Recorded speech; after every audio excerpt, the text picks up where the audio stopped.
So you're saying give Britney a break? Give Britney or any woman or children, you're supposed to have rules to the game. There's supposed to be, there gotta be rules to the game. You know what I'm saying? Okay. And don't put nobody in danger driving, you know? Spät in der Nacht am Freitag besuchte Britney 3 angesagte Orte und wurde im Caesars Palace im Pure Nightclub mit P. Diddy fotografiert. Einer der Entführer der permanenten A-Liste-Sängerin, Zitat, wird immer tiefer in die Probleme des Produzenten und möchte gern Rappers hineingezogen. War sie jetzt die Zahlmeisterin für den Menschenhandel? Und erneut, es handelt sich angeblich um Robin Greenhill, Britney Spears und Sean Diddy Combs. Diddy trat als Vorband für Enthüllungen auf ihrer letzten Welttournee auf. Das war im Jahr 2002.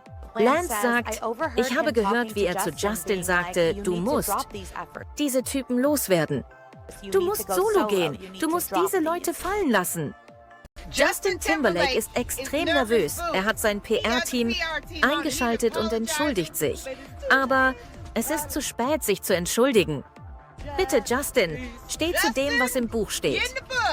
Schockierende neue Details sind aufgetaucht über Diddys angebliche Rolle in Britney Spears Niedergang. Und es ist schlimmer, als sich irgendjemand hätte vorstellen können. Obendrein wurde Britneys Ex, Justin Timberlake, angeblich dabei entlarvt, wie er mit Seite der Diddy ihr am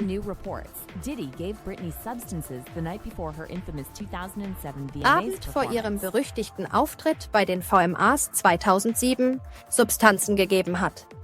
Der gleiche Auftritt, von dem viele Fans glauben, dass er ein letztes Demütigungsritual war, bevor sie nur wenige Monate später unter Vormundschaft gestellt wurde.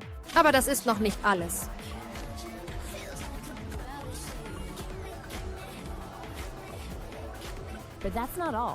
Was ebenfalls enthüllt wurde, sind Diddys Lügen gegenüber Lou Taylor und Robin Greenhill von TriStar Entertainment, den Frauen, die Berichten zufolge die Vormundschaft über Britney geplant haben. Es klingt, als wäre das Ganze im Voraus geplant gewesen, gesagt herzzerreißend, weil sie wirklich eine der größten Popstars aller Zeiten zerstört haben.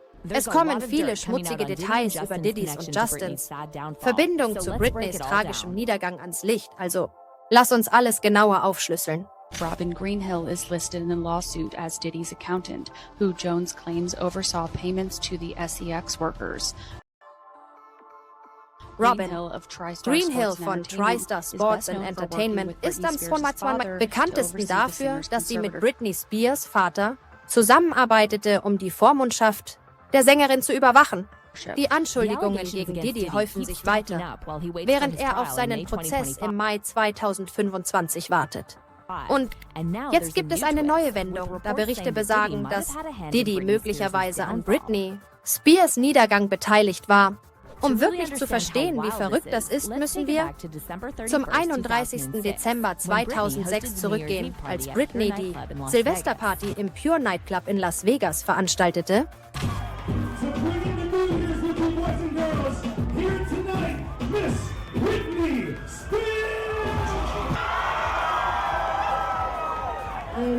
You guys got anything on television? It's 27 seconds to die.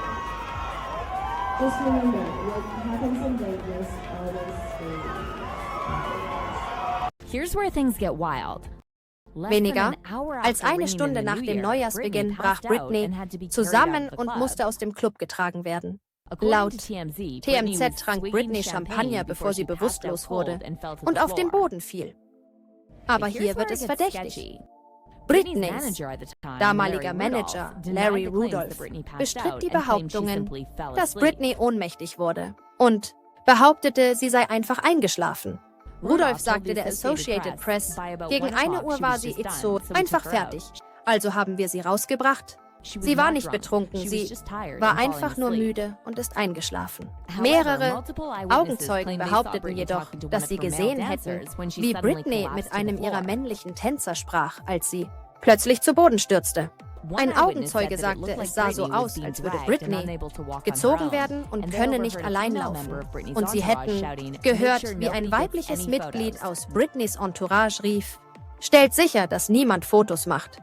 Keine Fotos nirgendwo. Und obwohl sie es geschafft haben, alle Fotos von Britney, wie sie herausgetragen wird, geheim zu halten, gibt es immer noch Bilder von kurz vor dem Vorfall, auf denen zu sehen ist, wie Britney ein Champagnerglas hält und so aussieht, als würde sie gleich ohnmächtig werden. Nach dieser Nacht spielten die Boulevardmedien verrückt und stellten Britney als völlig außer Kontrolle dar.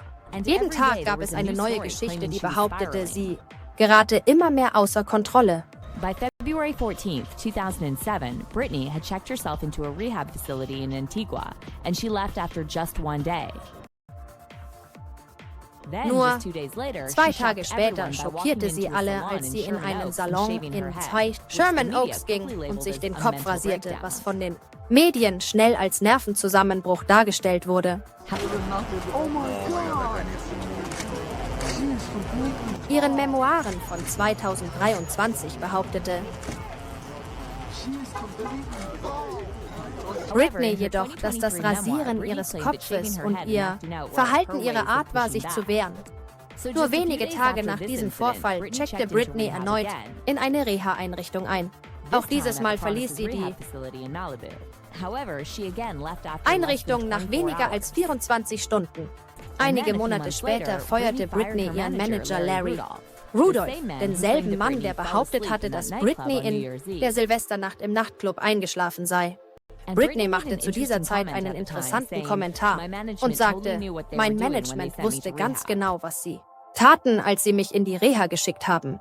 Es klingt also so, als wäre Britney sich vollkommen bewusst gewesen, dass etwas Unsauberes vor sich ging, was wahrscheinlich der Grund war, warum sie sich weigerte, in den Reha-Zentren zu bleiben, die ihr... Im Mai 2007 schrieb Britney dann den berühmten I Am Lost Brief an ihre Fans. And from what she wrote, it's clear she suspected her management was setting her up and possibly medicating her against her will.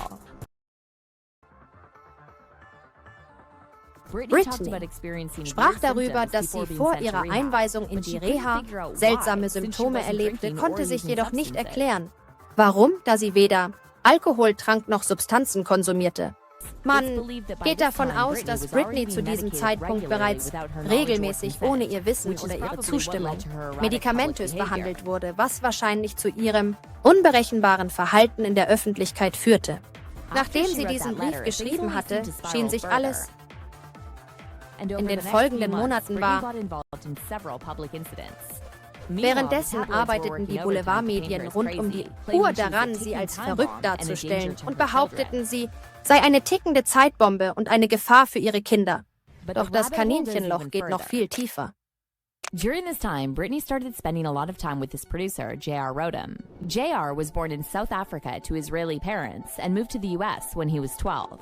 He made a name for himself in the early 2000s, working with big names in the music industry like Rihanna and Destiny's Child, and even Britney's ex, Kevin Federline. So throughout the summer of 2007, the tabloids were speculating that Britney and J.R. were dating since they were often spotted together.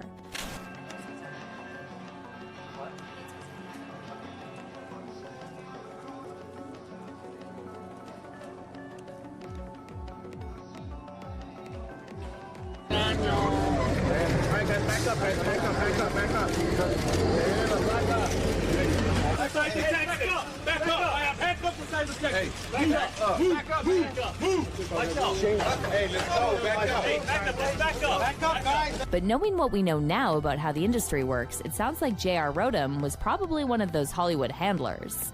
During the summer of 2007, Rodham and Britney were often spotted on random outings in Hollywood in the middle of the night. And allegedly, Rodham was setting up meetings with dealers to keep Britney hooked on substances. And then came September 2007 and that infamous VMAs performance. This performance was heavily promoted as Britney's grand comeback, with the media building hype for months. But when the night finally arrived, it turned out to be a total disaster. Britney was lip-syncing but was completely out of sync. She looked dazed and confused, her hair and makeup were a mess, her outfit didn't fit right. It was a complete train wreck. And while most celebs in the audience looked either concerned or shocked, there was one man who looked completely unfazed. Now here's where the story takes a dark turn. The reason Diddy was the only celeb who didn't look shocked by Britney's performance is allegedly because he knew what was going to happen that night. See, the 2007 VMAs took place on September 9th. And guess what Britney was doing the night before? You guessed it, she was partying with Diddy. According to this People magazine article, Britney made at least 2 club stops filled with dancing and champagne on Friday night ahead of the VMAs. First, hanging with magician and illusionist Criss Angel, then hitting a party thrown by Diddy. People said that after leaving the Bobby English Club at the Hard Rock Hotel, Britney showed up at Pure nightclub, where Diddy made sure she got a warm welcome. He even gave her a shout-out from the main stage around 2 a.m., and eyewitnesses claimed they saw Britney in the VIP area, sipping champagne and dancing barefoot on a couch. And at one point, Diddy grabbed the mic and told the crowd, "Britney, she holds her head up high, show some respect." But in hindsight, this honestly sounds more like a threat than a shout-out. That same night, Cassie was celebrating her 21st birthday in Vegas. And while Diddy and Cassie weren't officially a couple yet, Cassie mentioned in her lawsuit that Diddy kissed her without her consent for the first time in Vegas the night before the VMAs. There are even photos of Britney hanging out with Diddy and Cassie that night on September 8th, just before her VMAs performance. And allegedly, that was the night Diddy slipped something into Britney's drink. So after that humiliation ritual at the VMAs, it seemed like everything spiraled out of control for Britney, and the media wasted no time in dragging her through the mud. Perhaps her performance was less than polished because of all the partying she got in Sin City, rather than rehearsal time. Late Friday night, Britney hit 3 hotspots and was snapped at Caesar's Palace at Pure nightclub with P. Diddy. Saturday night, she hit the dance floor again. And last night, after leaving the awards, Britney was spotted at Noir nightclub until 2:30 this morning, where she apparently spent most of her time in the restroom. And get this, just days after her VMAs performance, an LA judge ordered Britney to undergo random alcohol and substance testing as part of her custody battle with Kevin Federline. Now fast forward to January 2008, and Britney lost custody of her sons. And then on February 1st, 2008, she was officially placed under conservatorship. Now let's rewind for a second to the fallout from Britney's VMAs performance. On September 18th, it was announced that Britney's management company, The Firm, had dropped her as a client. And guess who stepped in as her new manager? None other than Lou Taylor. By that point, Lou had allegedly already come up with a plan to get Britney under conservatorship. And rumor has it that Lou even reached out to her old friend Diddy, asking him to help sabotage Britney's VMAs performance. See, Diddy and Lou go way back, and they apparently met back in the 90s when they were both working at Uptown Records. This article from Hollywood Reporter says that Lou joined a management firm called the VMAs, where she worked with Uptown Records and met Sean Diddy Combs, then an intern at the label, now her longtime client. But there's another shady woman connected to both Diddy and Britney's downfall. Her name is Robin Greenhill, and she's an executive at Lou Taylor's company, TriStar. In the New York Times documentary, Controlling Britney Spears, Britney's former security guard, Alex Vlasov, revealed that Greenhill was part of a group chat with Britney's dad and Eden Yemeni, the head of Black Box Security. And according to Vlasov, they constantly talked about ways to keep Britney under control and monitor her every move. Vlasov said, even in the sacred place, her home, every single request was monitored and recorded. Her intimate relations were closely managed. You know, Britney could not have someone in the privacy of her house without those 3 people knowing. Vlasov also mentioned that Robin Greenhill suggested they should install an iPad loaded with Britney's iCloud account to mirror all her activity, so they could access all her messages, notes, call logs, browser history, and photos. Now about Diddy's connection to Robin Greenhill. It turns out she was one of his trusted employees. According to producer Lil Rod's lawsuit, Diddy brought Greenhill on as his accountant, and she was responsible for handling the writing, funds transfer, or cash payments to ex-workers. So, as you can see, this rabbit hole goes deep. And it seems like Britney's conservatorship was a well-planned industry sacrifice. And at this point, it's not even surprising that Diddy might have been involved in it. However, he's not the only one, and there's another problematic man who allegedly conspired against Britney. In 2001, Britney Spears and Justin Timberlake broke up, and it didn't take long for Justin to reveal his shady side. He started mocking Britney in interviews, making cheating accusations, and shaming her at every opportunity. Right after their breakup went public, Justin sat down for an interview with Barbara Walters, where he painted himself as this innocent guy who was taken advantage of. He denies that any were written specifically for Britney. Yet when we sat down at the piano and asked him to play something from Justified, he chose instead to play a song that nobody has ever heard before. Interesting lyrics. As if that wasn't enough, Justin even brought his mommy to the Barbara Walters interview to talk about how heartbroken he was after Britney dumped him. You know, I cried with him and said, it'll be okay. You know, tomorrow I'll come. I just want him to be happy. He was heartbroken. But it gets worse. During that same interview, Justin tried to shame Britney for wanting to wait until marriage to be intimate. Britney has always said, and I'm quoting, good morals mean waiting to have sex until after you've been married. I would definitely agree with her on that. Okay. Did you and she live up to this during your relationship? Sure. Sure. So after that interview aired, the media and Justin's fans started viciously attacking Britney, while Justin continued to capitalize on the situation. In December 2002, he released the music video for Cry Me a River, where he's shown getting his revenge on a cheating girlfriend, played by a Britney lookalike. But Justin didn't stop there. He kept exploiting the situation for years. In 2006, he dropped What Goes Around Comes Around, a sequel to Cry Me a River, and he released it right after Britney went through several public breakdowns during her divorce from Kevin Federline. As if that wasn't enough, Justin brought up their breakup again in his 2018 autobiography and talked about how being scorned inspired him to write Cry Me a River. I've been scorned, Justin wrote. I've been pissed off. The feelings I had were so strong, I had to write it. And it wasn't until the release of the Framing Britney Spears documentary in 2021 that people really started to see how Justin took advantage of Britney's pain and used the fallout from their breakup to boost his own career. Not only that, but the documentary also revealed how Justin bragged about sleeping with Britney in a radio interview, only to turn around and shame her for not waiting until marriage. Justin Timberlake is in the house, and I just want to ask you one question. Did you Britney Spears? Yes or no? Oh, man. Come on, man. Okay, I did it. No. Yeah! So after Framing Britney Spears stirred up a lot of backlash, Justin finally apologized in a since-deleted message on Instagram, saying he was deeply sorry that he benefited from a system that condones misogyny and racism. He then said he specifically wants to apologize to Britney Spears and Janet Jackson because he knows he failed them. But then Justin started talking about how flawed the music industry is, which came off as just another excuse. As if that wasn't bad enough, Britney later revealed in her 2023 memoir, Woman in Me, that she got pregnant during her relationship with Justin. However, she felt pressured to terminate the pregnancy because Justin wasn't ready to be a dad. Britney wrote, "Abortion was something I never could have imagined, choosing for myself. But given the circumstances, this is what we did. If it had been left up to me alone, I never would have done it. And yet Justin was so sure that he didn't want to be a father." Britney couldn't even go to a hospital because Justin didn't want anyone to know about the pregnancy, so she ended up taking abortion pills at home, and she described it as one of the most agonizing things she's ever experienced. So knowing what we know about Justin, it's really not surprising that we're now hearing he was super close to Diddy for years. And allegedly, they bonded after they both took part in the industry plot to destroy Britney. So there are a ton of photos popping up of Diddy and Justin together, going all the way back to Justin's NSYNC days. In fact, Lance Bass recently revealed that Diddy was the one pushing Justin to drop other NSYNC members. Diddy opened for NSYNC for your final tour.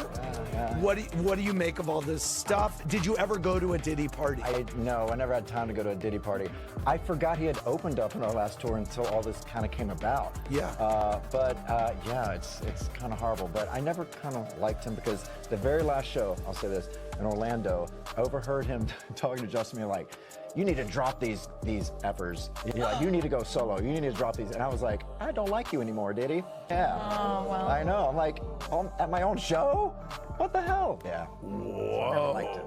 Over the years, Justin was often spotted hanging out with Diddy in clubs and at sports events. And apparently they were so tight that Diddy allegedly pulled some strings to protect Justin after that 2004 Super Bowl incident with Janet Jackson. The streets are saying that Diddy used his connection to Clive Davis to make sure Justin's career stayed intact. Meanwhile, Janet was thrown under the bus, and the media placed all the blame on her. So to think that Diddy and Justin might have teamed up to bring down both Britney and Janet is seriously infuriating. At least Janet managed to bounce back from what they did. But what Britney went through is just unforgivable. After being forced on medication for years, she's been left with permanent consequences, and it's heartbreaking to think we may never see the Britney we once knew. But let's hear your thoughts on Diddy and Justin Timberlake's alleged involvement in Britney's downfall. Leave your comments below, and don't miss out on this next video.